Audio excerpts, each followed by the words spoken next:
چوری اس یہودی نے کی ہے۔ یہودی سے پوچھا گیا تو اس نے کہا کہ ہتھیار تو میرے پاس بشر نامی شخص نے رکھوائے تھے، مگر چونکہ وہ اس پر کوئی گواہ پیش نہ کر سکا تھا، اس لیے اب صلی اللہ علیہ وآلہ وسلم کا رجحان اس طرف ہونے لگا کہ وہ جان بچانے کے لیے بشر کا نام لے رہا ہے۔ دوسری طرف بشر کے خاندان بنو عبیرق کے لوگ بھی بشر کی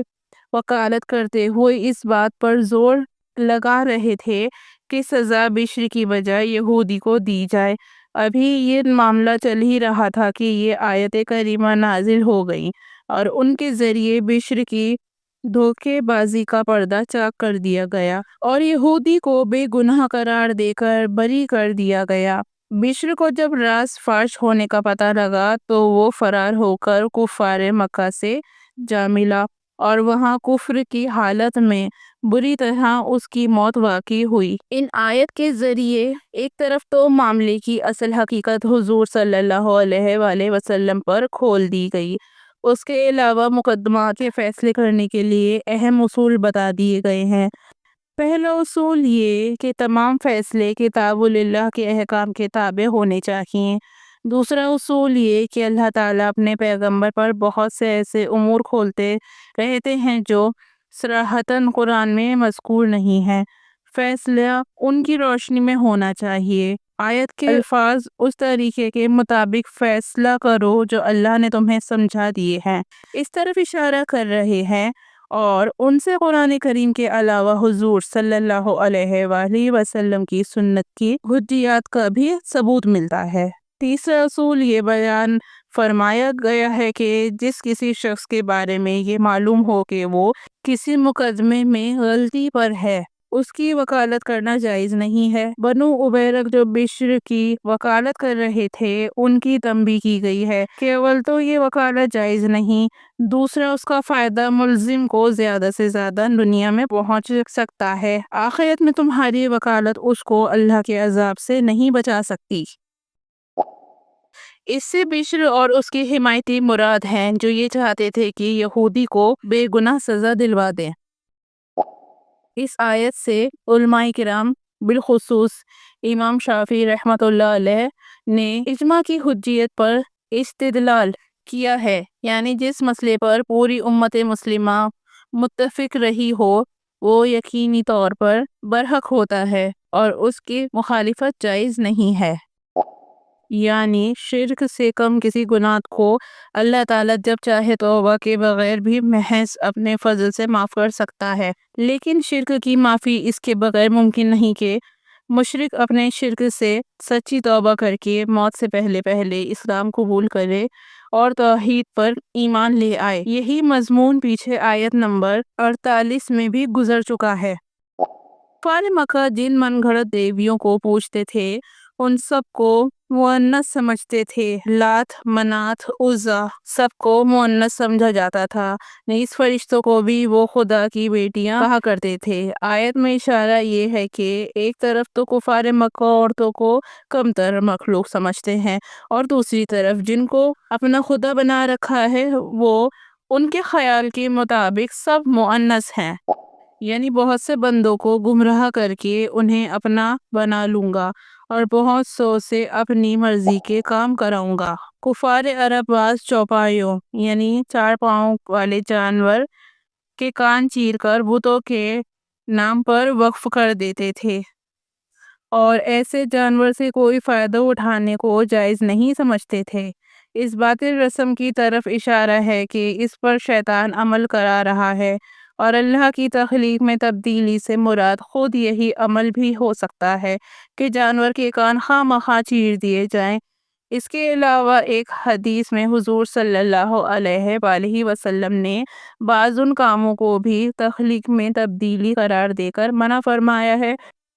جو عورتیں اپنے حسن میں اضافہ کرنے کی غرض سے کیا کرتی تھیں، مثلاً جسم کے کسی حصے کو سوئیوں وغیرہ سے گوند کر نشانات بنوانا، چہرے کے قدرتی روئیں کو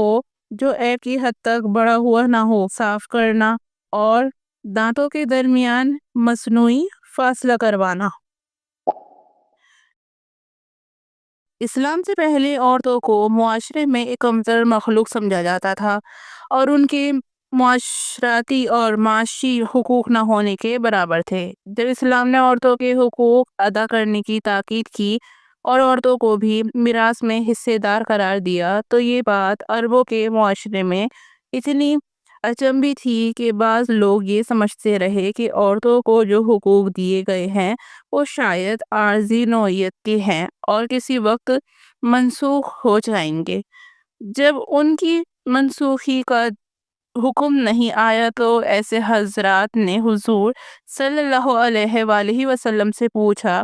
اس بار یہ آیت نازل ہوئی جس میں یہ واضح کر دیا گیا کہ یہ احکام عارضی نہیں، ہمیشہ کے لیے ہے۔ اللہ تعالیٰ نے ان کا حکم دیا ہے اور قرآن کریم کی جو آیت پہلے نازل ہوئی ہے ان میں بہت سے ایسے احکام آ چکے ہیں۔ اس کے ساتھ مرد و عورت کے باہمی تعلقات کے بارے میں کچھ مزید احکام بھی بیان فرمائے گئے ہیں۔ یہ اس ہدایت کی طرف اشارہ ہے جو سورہ نساء کی آیت نمبر 3 میں گزری ہے۔ صحیح بخاری کی ایک حدیث میں حضرت عائشہ رضی اللہ عنہا نے اس ہدایت کا پاس منظر یہ بتایا ہے کہ بعض اوقات ایک یتیم لڑکی اپنے چچا کے بیٹے کی سرپرستی میں ہوتی تھی۔ وہ خوبصورت بھی ہوتی اور اس کے باپ کا چھوڑا ہوا مال بھی اچھا خاصا ہوتا تھا۔ اس صورت میں اس کا چچا ذات یہ چاہتا تھا کہ اس کے بالغ ہونے پر وہ خود اس سے نکاح کر لے تاکہ اس کا مال اسی کے تصرف میں رہے، لیکن نکاح میں وہ اس کو اتنا مہر نہیں دیتا تھا جتنا اس جیسی لڑکی کو دینا چاہیے۔ دوسری طرف اگر لڑکی زیادہ خوبصورت نہ ہوتی تو اس کے مال کی لالچ میں اس سے نکاح تو کر لیتا تھا، لیکن نہ صرف یہ کہ اس کا مہر کم رکھتا تھا بلکہ اس کے ساتھ ایک محبوب بیوی جیسا سلوک بھی نہیں کرتا تھا۔ بعض اوقات کسی شوہر کا اپنی بیوی سے دل نہیں ملتا اور وہ اس سے بے رخی اختیار کر کے اسے طلاق دینا چاہتا ہے۔ اس صورت میں اگر بیوی طلاق پر راضی نہ ہو تو وہ اپنے بعض حقوق سے دستبردار ہو کر شوہر سے صلح کر سکتی ہے، یعنی یہ کہہ سکتی ہے کہ میں اپنے فلاں حق کا مطالبہ نہیں کروں گی مگر مجھے اپنے نکاح میں رہنے دو۔ ایسی صورت میں شوہر کو یہ ہدایت دی گئی ہے کہ وہ صلح پر آمادہ ہو جائے اور طلاق پر اصرار نہ کرے، کیونکہ مصالحت کا رویہ ہی بہتر ہے۔ نیز اگلے جملے میں احسان کی نصیحت فرما کر شوہر کو اس بات کی ترغیب دی گئی ہے کہ وہ دل نہ ملنے کے باوجود بیوی سے نباہ کرنے کی کوشش کرے اور اللہ سے ڈرتے ہوئے اس کے حقوق ادا کرتا رہے، تو اس کے لیے دنیا اور آخرت دونوں کی بہتری کا ذریعہ ہوگا۔ مطلب بظاہر یہ ہے کہ ہر انسان کی طبیعت میں دنیاوی فائدوں کا کچھ نہ کچھ لالچ ہوتا ہے، اس لیے اگر عورت اپنے کچھ دنیاوی مفادات چھوڑ رہی ہے تو شوہر کو یہ سوچنا چاہیے کہ اسے طلاق کی صورت میں کوئی سخت تکلیف پیش آنے کا اندیشہ ہے، اسی لیے وہ اپنے یہ مفادات چھوڑنے پر آمادہ ہوئی ہے۔ ایسی صورت میں صلح کر لینا بہتر ہے۔ دوسری طرف بیوی کو یہ سوچنا چاہیے کہ شوہر نے کچھ دنیاوی فائدوں کے لیے نکاح کیا تھا جو اس کو میری زوجیت میں حاصل نہیں ہو رہی ہے، لہٰذا وہ میری جگہ کسی اور سے نکاح کر کے وہ فائدہ حاصل کرنا چاہتا ہے۔ اب میں اپنے بعض حقوق سے دستبردار ہو کر اسے کچھ دوسرے فوائد مہیا کر دوں تو وہ اس ارادے سے باز آ سکتا ہے۔ یعنی یہ بات انسان کے اختیار سے باہر ہے کہ وہ قلبی محبت اور لگاؤ میں بیویوں کے درمیان پوری برابری کرے، کیونکہ دل کا جھکاؤ انسان کے بس میں نہیں ہوتا۔ لہٰذا اگر ایک بیوی سے دلی محبت دوسری کے مقابلے میں زیادہ ہو تو اس پر اللہ تعالیٰ کی طرف سے پکڑ نہیں ہے، البتہ اعمالی سلوک میں برابری کرنا ضروری ہے، یعنی جتنی راتیں ایک کے پاس گزاری اتنی ہی دوسری کے پاس گزاری، جتنا خرچ ایک کو دے اتنا ہی دوسری کو دے، نیز ظاہری توجہ میں بھی ایسا نہ کرے جس سے کسی بیوی کی دل شکنی ہو اور وہ یہ محسوس کرنے لگے کہ وہ بیچ میں لٹکی ہوئی ہے۔ مصالحت کی تمام کوششوں کے باوجود ایک مرحلہ ایسا آ سکتا ہے کہ اس کے بعد نکاح کا رشتہ میاں بیوی پر تھوپے رکھنا دونوں کی زندگی کو اجیرن بنا سکتا ہے۔ ایسی صورت میں طلاق اور علیحدگی کا راستہ اختیار کرنا بھی جائز ہے، اور یہ آیت اطمینان دلا رہی ہے کہ جب خوش اسلوبی سے جدائی عمل میں آ جائے تو اللہ تعالیٰ دونوں کے لیے ایسے راستے پیدا کر دیتا ہے کہ دونوں ایک دوسرے کی ضرورت سے بے نیاز ہو جاتے ہیں۔ یہ جملہ کہ آسمانوں اور زمین میں جو کچھ ہے اللہ ہی کا ہے، ان آیتوں میں 3 بار دہرایا گیا ہے۔ پہلی مرتبہ اس کا مقصد میاں بیوی کو یہ اطمینان دلانا ہے کہ اللہ کی رحمت کے خزانے بڑے وسیع ہیں، وہ دونوں کے لیے کوئی مناسب ذریعہ پیدا کر سکتا ہے۔ دوسری جگہ اللہ تعالیٰ کی بے نیازی بیان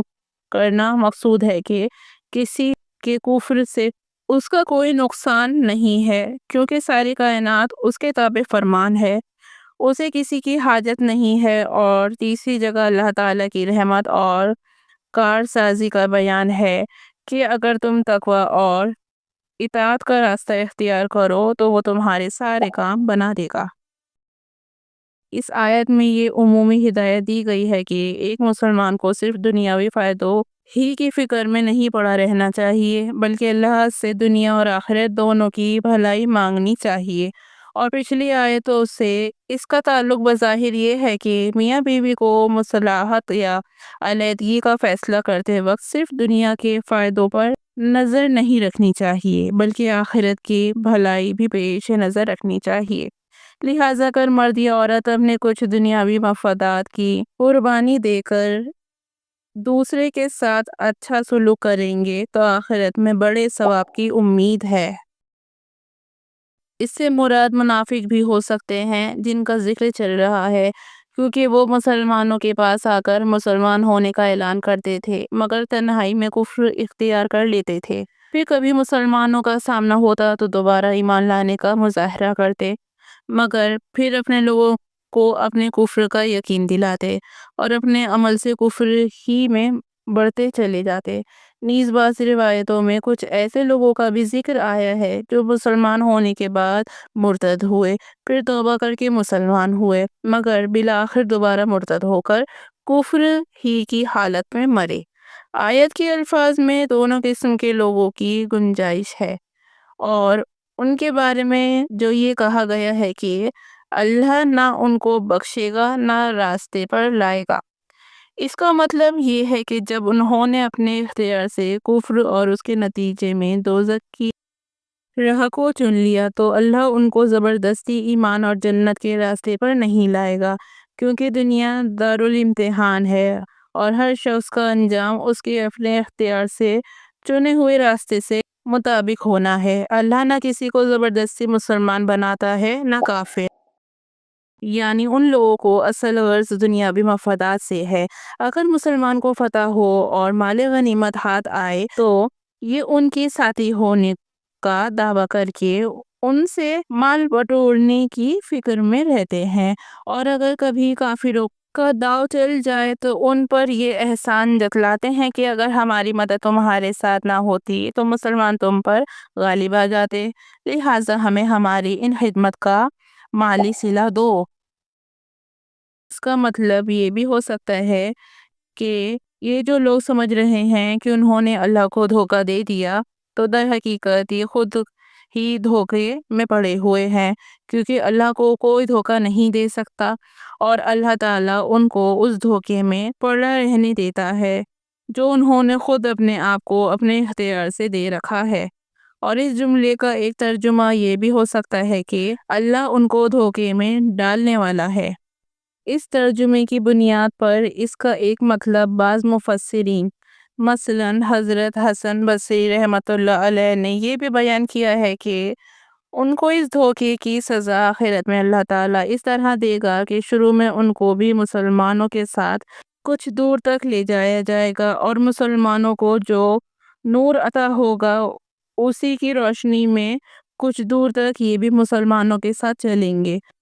اور یہ سمجھنے لگیں گے کہ ان کا انجام بھی مسلمانوں کے ساتھ ہوگا، مگر آگے جا کر ان سے روشنی چھین لی جائے گی اور یہ بھٹکتے رہ جائیں گے اور بالآخر دوزخ میں ڈال دیے جائیں گے، جیسے کہ سورہ حدید میں اس کا بیان آیا ہے۔ یعنی کسی کی برائی بیان کرنا عام حالات میں جائز نہیں، البتہ اگر کسی پر ظلم ہوا ہو تو وہ اس ظلم کا تذکرہ لوگوں سے کر سکتا ہے۔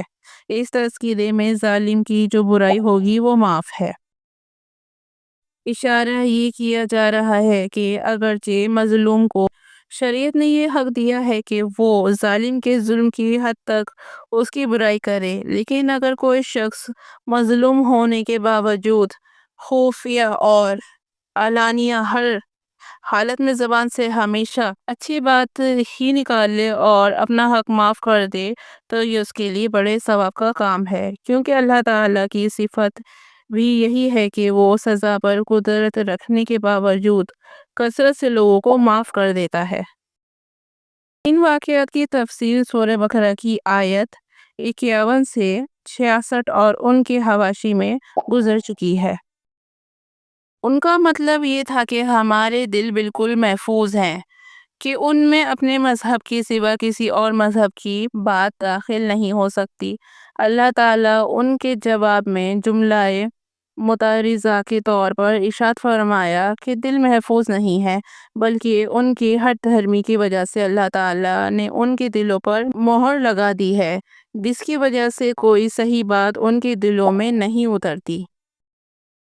تھوڑی باتوں سے مراد یہ ہے کہ مثلاً حضرت موسیٰ علیہ السلام کی نبوت پر تو ایمان لاتے ہیں، لیکن حضور صلی اللہ علیہ وآلہ وسلم پر ایمان نہیں لاتے۔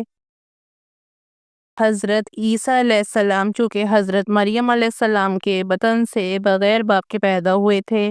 اس لیے یہودیوں نے اللہ تعالیٰ کی قدرت کے اس معجزے کو تسلیم کرنے کے بجائے حضرت مریم علیہ السلام جیسی پاک نفس اور عفت مآب خاتون پر گھناؤنا الزام لگایا تھا۔ قرآن کریم نے یہ حقیقت بڑے پرزور الفاظ میں بیان فرمائی ہے کہ حضرت عیسیٰ علیہ السلام کو نہ کوئی قتل کر سکا اور نہ انہیں سولی پر چڑھا دیا، اور حضرت عیسیٰ علیہ السلام کو اللہ تعالیٰ نے اوپر اٹھا لیا۔ قرآن کریم نے اس حقیقت کو واضح کرنے پر اکتفا فرمایا ہے اور اس واقعے کی تفصیل بیان نہیں فرمائی۔ بعض روایتوں سے معلوم ہوتا ہے کہ جب آپ علیہ السلام کا محاصرہ کیا گیا تو آپ علیہ السلام کے مقدس ساتھیوں میں سے ایک نے یہ قربانی دی کہ خود باہر نکلے اور اللہ تعالیٰ نے ان کی صورت حضرت عیسیٰ علیہ السلام جیسی بنا دی۔ دشمنوں نے ان کو حضرت عیسیٰ علیہ السلام سمجھ کر سولی پر لٹکا دیا اور اللہ تعالیٰ نے حضرت عیسیٰ علیہ السلام کو اوپر اٹھا لیا۔ ایک دوسری روایت کے مطابق جو شخص حضرت عیسیٰ علیہ السلام کی جاسوسی کر کے انہیں گرفتار کرنے کے لیے اندر داخل ہوا تھا، اللہ تعالیٰ نے اسی کو حضرت عیسیٰ علیہ السلام کی شکل میں تبدیل کر دیا، اور جب وہ باہر نکلا تو اسی کو گرفتار کر کے سولی دی گئی۔ واللہ سبحانہ عالم۔ یعنی بظاہر تو وہ یقینی طور پر یہی سمجھتے ہیں کہ حضرت عیسیٰ علیہ السلام کو سولی دے دی گئی تھی، لیکن چونکہ ان کے پاس اس کی کوئی یقینی دلیل نہیں ہے، اس لیے ایسا ہے جیسے وہ در حقیقت شک میں ہے۔ یہودی تو حضرت عیسیٰ علیہ السلام کو پیغمبر ہی نہیں مانتے، اور عیسائی خدا کا بیٹا ماننے کے باوجود یہ عقیدہ رکھتے ہیں کہ ان کو سولی پر چڑھا کر قتل کر دیا گیا تھا۔ اللہ تعالیٰ فرماتے ہیں کہ یہ سارے اہل کتاب، چاہے یہودی ہوں یا عیسائی، اپنے مرنے سے ذرا پہلے جب عالم برزخ کے مناظر دیکھیں گے تو اس وقت حضرت عیسیٰ علیہ السلام کے بارے میں ان کے تمام غلط خیالات خود بخود ختم ہو جائیں گے اور وہ ان کی اصل حقیقت پر ایمان لے آئیں گے۔ یہ اس آیت کی ایک تفصیل ہے جسے بہت سے مستند مفسرین نے ترجیح دی ہے، اور حضرت حکیم الامت مولانا تھانوی رحمۃ اللہ علیہ نے بیان القرآن میں حضرت ابو ہریرہ رضی اللہ عنہ سے اس آیت کی جو تفسیر منقول ہے اس کی روح سے آیت کا ترجمہ اس طرح ہوگا: اور اہل کتاب میں سے کوئی ایسا نہیں ہے جو عیسیٰ کی موت سے پہلے ان پر ضرور ایمان نہ لائے۔ اس کا مطلب یہ ہے کہ اللہ تعالیٰ نے حضرت عیسیٰ علیہ السلام کو اس وقت تو آسمان پر اٹھا لیا، لیکن جیسے کہ صحیح احادیث میں مروی ہے، آخر زمانے میں وہ دوبارہ اس دنیا میں آئیں گے، اور اس وقت تمام اہل کتاب پر ان کی اصل حقیقت واضح ہو جائے گی اور وہ سب ان پر ایمان لے آئیں گے۔ اس کی تفصیل سورہ انعام میں آنے والی ہے۔ یہودیوں کے بعد ان آیت میں عیسائیوں کو تنبیہ کی گئی ہے۔ یہودی تو حضرت عیسیٰ علیہ السلام کے جانی دشمن بن گئے تھے، اور دوسری طرف عیسائی آپ علیہ السلام کی تعظیم میں حد سے گزر گئے، اور انہوں نے حضرت عیسیٰ علیہ السلام کو خدا کا بیٹا کہنا شروع کر دیا، اور یہ عقیدہ اپنا لیا کہ خدا تین ہے: باپ، بیٹا اور روح القدس۔ اس آیت میں دونوں کو حد سے گزرنے سے منع کیا گیا ہے، اور حضرت عیسیٰ علیہ السلام کے بارے میں وہ معتدل بات بتائی گئی ہے جو حقیقت کے آئین مطابق ہے، یعنی وہ اللہ کے بندے اور اس کے رسول تھے، اور اللہ ان کو اپنے کلمہ کن سے باپ کے واسطے کے بغیر پیدا کیا تھا، اور ان کی روح براہ راست حضرت مریم علیہ السلام کے بطن میں بھیج دی تھی۔ کلالہ اس شخص کو کہتے ہیں جس کے انتقال کے وقت نہ اس کا باپ یا دادا زندہ ہو، نہ کوئی بیٹا یا پوتا۔